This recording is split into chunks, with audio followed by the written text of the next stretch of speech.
Aloha, this is Reverend Tim Lytle from Unity Church of Hawaii here in Honolulu, Hawaii. Welcome to our YouTube channel. Thank you for joining us. We have wonderful services and videos and messages. We're so grateful to stand with you in faith so that you manifest the highest and best in your life, because we know where you are, God is. All of God is fully present there. So enjoy our services, enjoy the message, and thank you for joining us. Thank you, Reverend Ryan. Good morning again, everyone. And earlier I spoke that today this is the first Sunday in February, and that we celebrate different powers, different faculties. And today, or this month in February, we're going to be celebrating love. And I said that John was the disciple that best demonstrated love. And he was known as the disciple whom Jesus loved. And so that's the disciple who we're trying to mirror ourselves after this month. And early on in the ministry, I was introduced to this idea of taking a spiritual inventory right at the beginning of the year, or near the end of a year. And as we continue to step forward in this new month, in this new year, a time of reflection, contemplation, where are we at in consciousness is needed. Not only on the individual level, but in the community level and the world. Where are we at as a nation? Where are we at in consciousness? And the book of Revelation in chapters 2 and 3 was introduced to me as having these churches that really stand out as consciousness, that each one of us can look to these 7 churches that are in chapters 2 and 3 of the book of Revelations and kind of pinpoint where we're at and what correction is needed in order to do the good work, in order to continue on this spiritual path. And when I mentioned that I would be speaking about the book of Revelation, not too many people were enthusiastic about it, because it seems to be a doom and gloom type of book in the Bible. And at Unity, the Bible and its 66 books are used as teaching tools. Whatever has happened in the Bible is still happening. These stories are still alive and well in us, in consciousness today. The Bible did not end just because somebody put a back cover on it. And if I had to name this particular book in the Bible, I would have named it the Book of Revolution, because it represents a drastic and far-reaching change in the way of thinking and believing. At its core message, it is of hope that any and all appearances of error will be eliminated from the consciousness of all individuals. And what will remain will be of the source, will be of the good, God. But for that elimination to occur, outworn ideas and beliefs must be released. Anything that no longer serves you, that no longer serves a community, this world, must be released. You cannot come to the altar in error. And these churches tell in the book of Revelation of the physical and spiritual states. And we can look at these churches as the condition of collective consciousness. So not only are we reading about what was happening at the time and day when it was written, but we can also use it to reflect upon what is happening in our own lives and where we're at. And so that's what we'll be doing today. And the book actually gives you opportunities to grow in it as well. Once you know where error exists, you can eliminate it. And that's what the book of Revelations actually does. So the first church that we're introduced to is the Church of Ephesus, and that's the book of Revelation, chapter 2, verse 1 through 7. And it was a metropolis in Ionia, and it was unquestionably just filled with opulence. There was really good, wealthy people there, well-studied people. All accounts of the church life was that it was fulfilling, and it was the true ideal of the Christ order. It was the truest idea of the Christ order because they did what they were supposed to do. They were in alignment with that. There was no major failures in the organization. The work was getting done, and they had been obedient to their doctrine. They had not wavered. They had not swayed. And they were mindful of what and who they listened to. They utilized wisdom and discernment, and its members also led lives that were beyond reproach. But the Spirit that appeared to John did say that the church was lacking something, that it was in need of something. And that was first love. The church had forgotten its first love. How many of you remember your first love? 2. Okay. I see a 6-year-old boy's hand going up. Yes. Yes, first love on the playground. And what did you feel like just thinking about that person? You anticipated a phone call or a meeting up or time spent together. And that's what the angel was saying to John about this church, was that it had stopped that anticipation. It had stopped the good works. It was doing stuff, but it wasn't doing it for the love of God. It had forgotten its first love. And we are called to, in this particular verse, to remember our first love, to remember why we are here, to remember that we were born out of love. We are an extension of that love. And let us go on about the business of God in love. Love doesn't even know why it loves. This is a love that the Spirit was actually bringing forth even a deeper love than, let's say, a spousal love. It was talking about this unconditional, where you just serve to serve, where you show up because you are needed without any type of rewards, where you selflessly give, you selflessly serve. And that's what Ephesus was missing.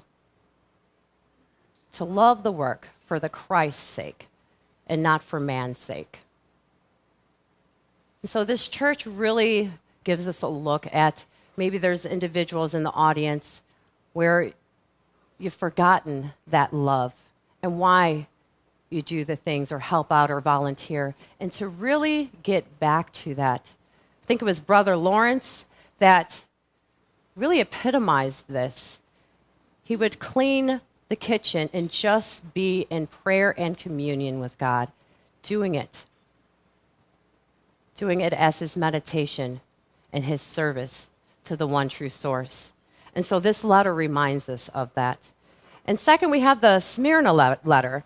In Revelation chapter 2, verse 8 through 11, we see the church of Smyrna, and it was facing great sorrows, tribulations. And notice that I didn't say trials. They were facing tribulations. Trials suggest that a problem would arise and then it would go. But tribulations is this constant back and forth. What was happening in Smyrna was that people in the community, other communities, were starting to post libelous things against them, saying that they had the false doctrine, that what they were doing was wrong, and that they were leading people astray. But they had already touched the Christ. And when you know what you know,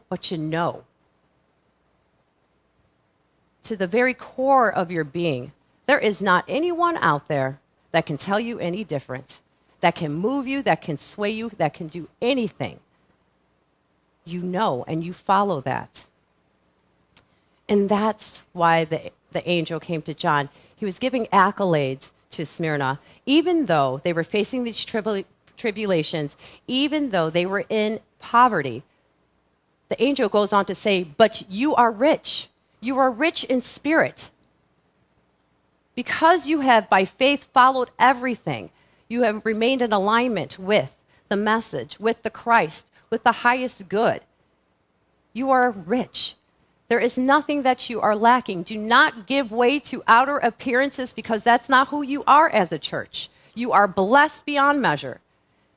And this is what they represented, that blessing, that continuing on no matter what the naysayers say, what they do, how many times that they've been persecuted because of what they believed.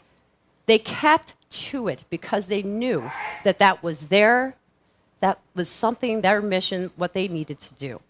And they were not giving up on that promise that was given to them in the Bible, that promise that is given to each one of us because the Christ exists within. One thing about looking at Smyrna as consciousness is it's a weighty type of consciousness. Things are happening. If we think about the world today, our own individual lives, things may be occurring in our lives. Some may be in transition of finding a new job, some health challenges, whatever it is. Smyrna tells us and teaches us that we are to continue on doing our practices, doing our meditation, our prayers, and not to give in to that outer condition. Many people might tell you to give up, that the fight is just too big. And that's when you know that your God is a lot bigger than that. That God is bigger than any problem out there. And when you are unified, when you are centered in with God, nothing can be against you. One with Christ, one with God is a majority.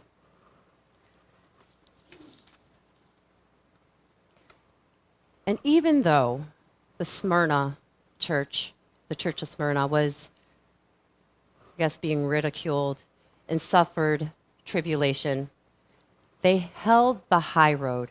They did not do an eye for an eye. How easy is it if we feel we are being attacked to attack back? That's the old way of being, this eye for an eye. We're called to a new doctrine, and that is of love. This new doctrine that says that you should love your enemies. Pray for those that would hurt you. It's easy to love friends and family, but it's quite a different task to love somebody who has done you harm, who has wronged you in a certain way. I suppose Michelle Obama said it best, when they go low, we go high. And that's what the Church of Smyrna did. They went high. They kept with their truth, and they were not budging with it. And then we're going off to the Pergamum Letter. And Pergamum was a city in Messiah and was hooked on wealth and fashion. These were the opulent of the opulent. They loved all their possessions, gave power to all their possessions, put their own self-worth into those possessions.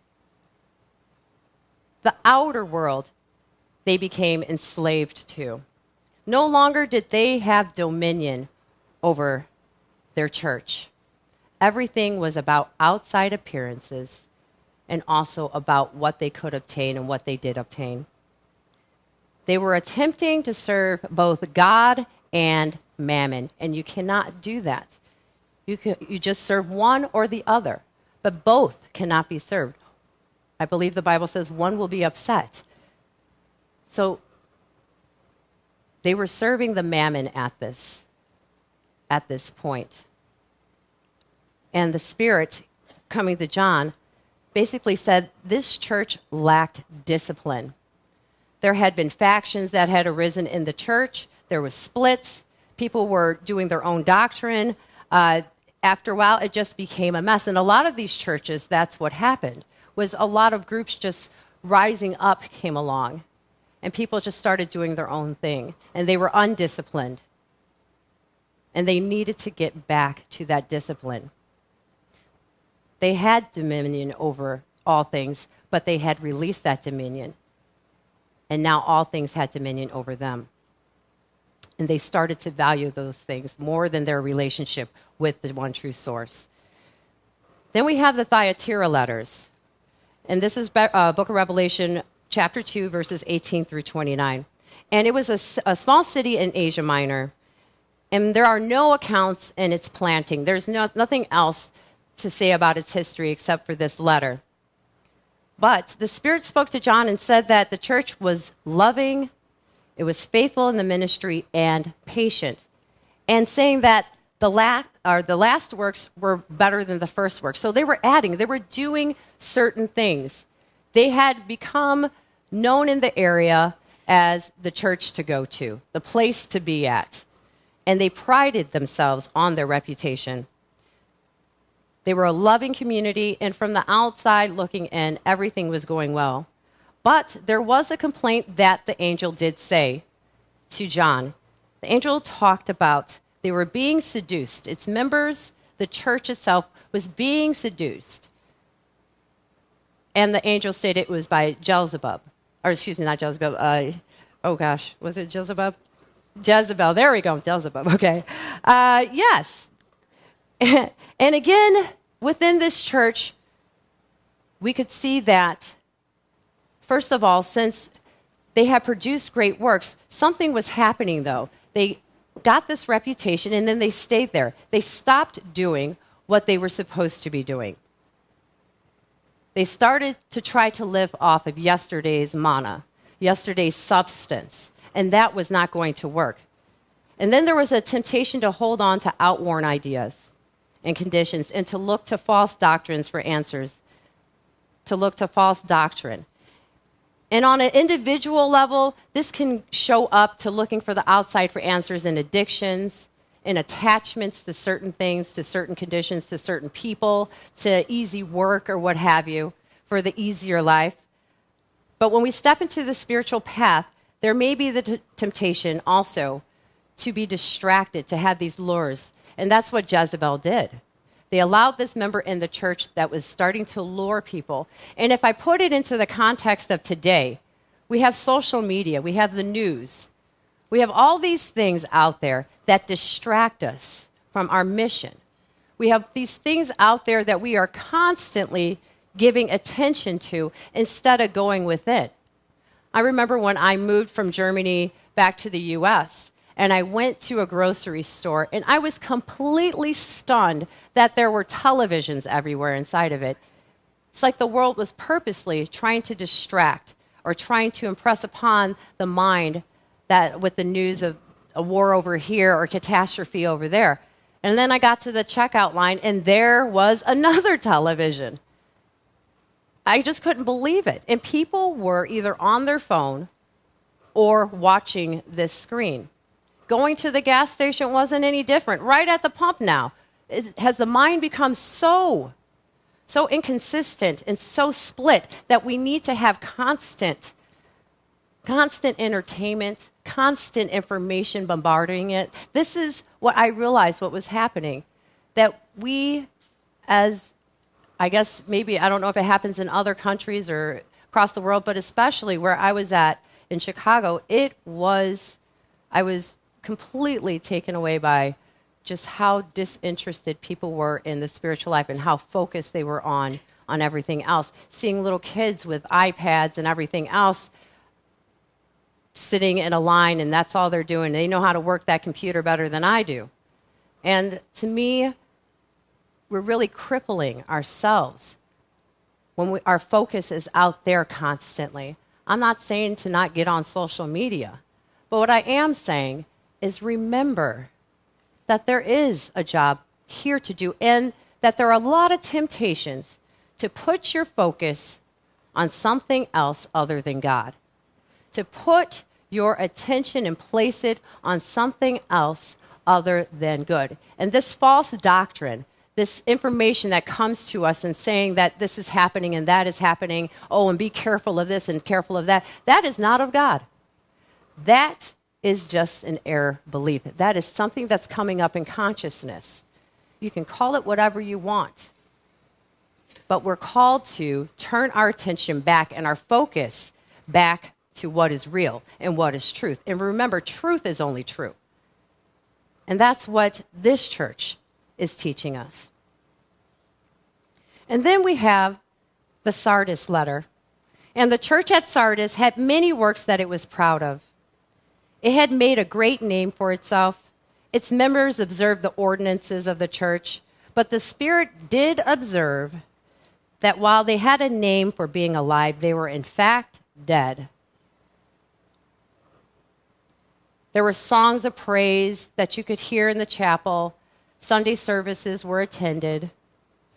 Classes were being taught.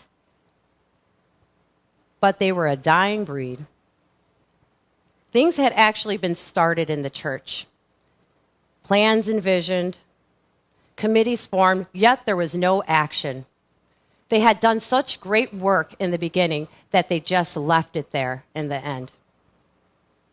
They were more concerned with all of this outward appearance as well than the inner world and their relationship with God.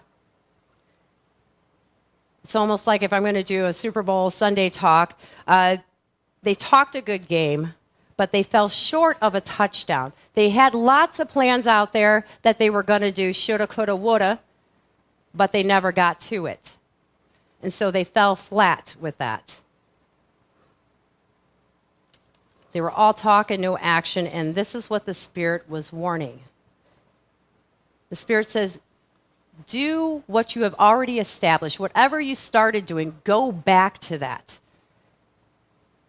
The church needed a revival. It needed CPR because it was operating like a robot. It had lost compassion and care and nurturing for those individuals in the church. It was like the other church. It was just feeding off of yesterday's manna and quite content with that. Now, we can be well educated and read. We can have done many things in our lives, but until we put principles into action and until we start doing, walking one foot in front of the other, then we're still just reading.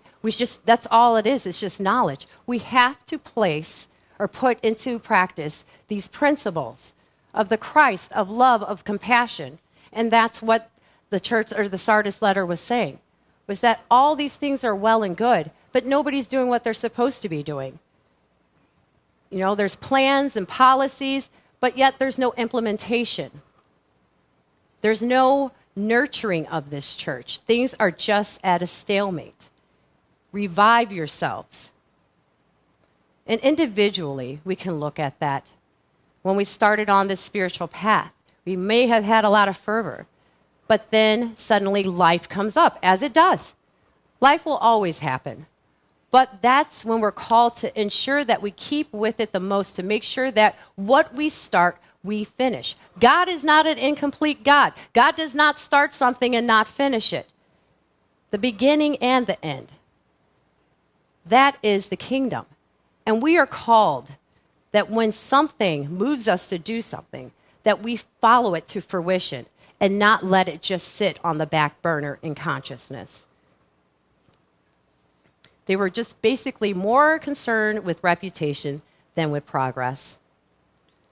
Then we have the Philadelphia letter, and that's Revelation chapter 3, verse 7 through 13. And there's no complaints about the church of Philadelphia. The angel actually gives commendation and says, you have great faith, you've done a lot, keep on doing it. If you continue on doing the work, no matter what happens out there, you will not be affected. Continue on doing the great work. Do not take your eye off of me. And lastly, we have the seventh church. The Laodicea letter was written about it. And this is chapter 3, verse 14 through 22. And the Spirit describes to John as the church being neither hot nor cold, but lukewarm. And I love that this is actually one of my favorite churches. So the church was neither hot nor cold. And the Spirit says, but I wish you were one or the other. And since you're not, I'm going to spew you out of my mouth.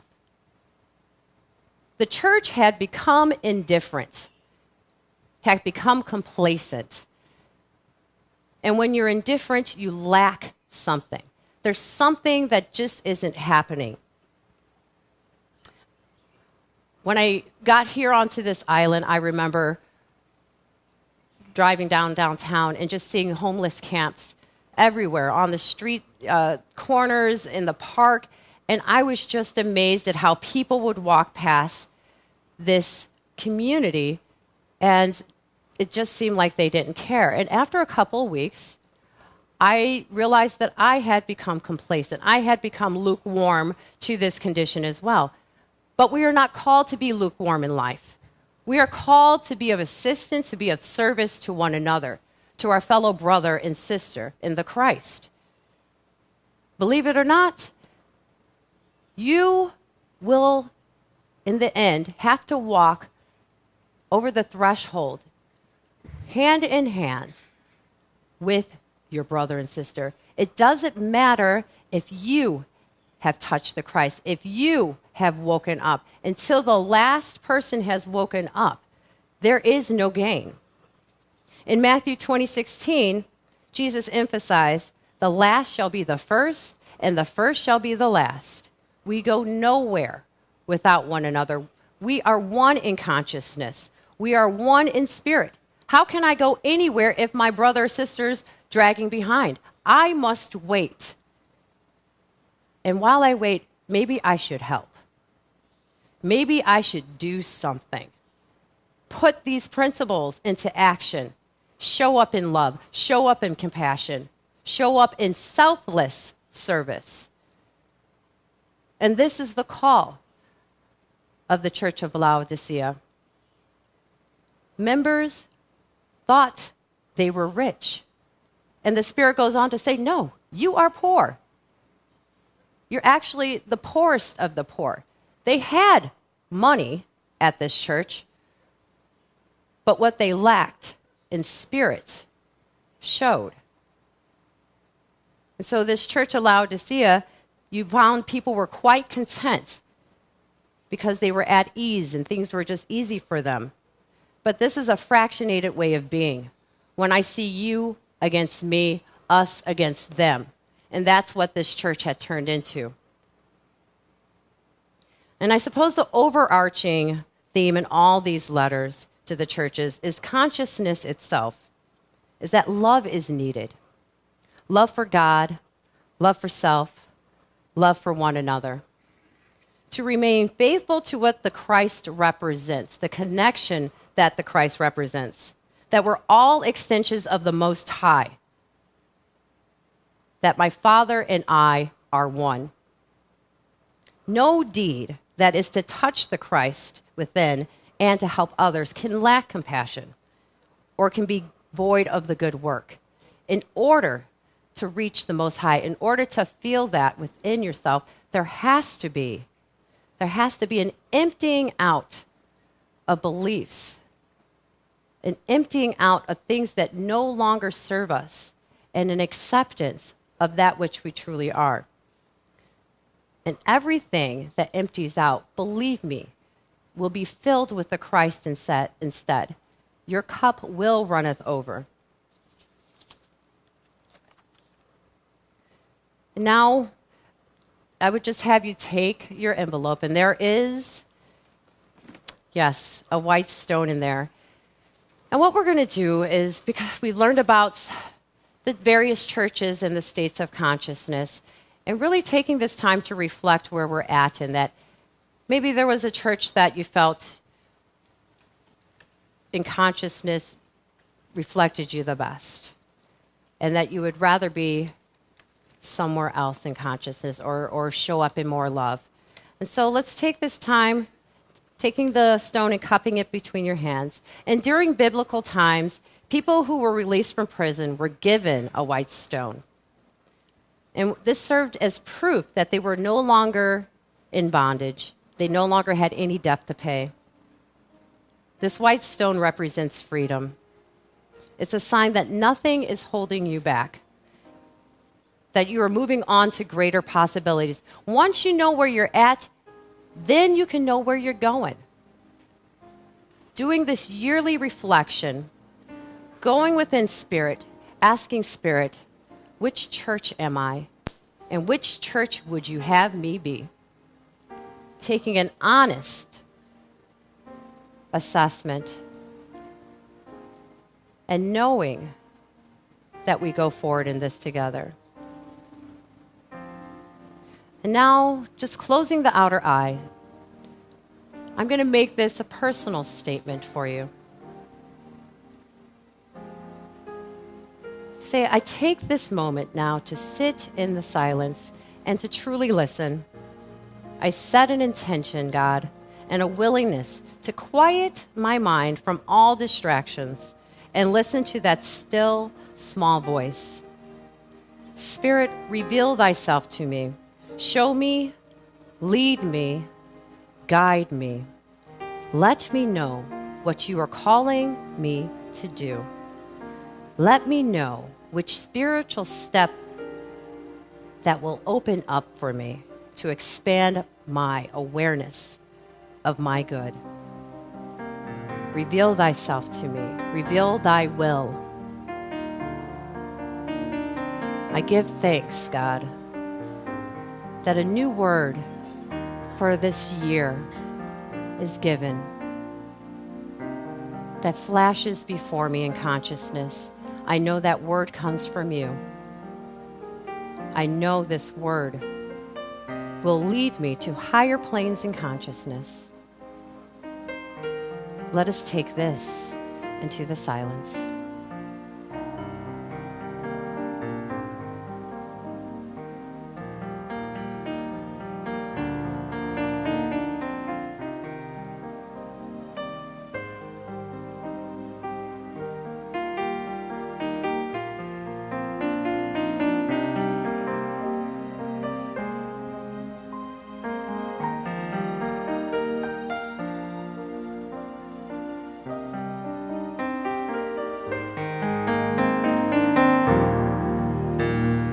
Just placing our attention to here to now,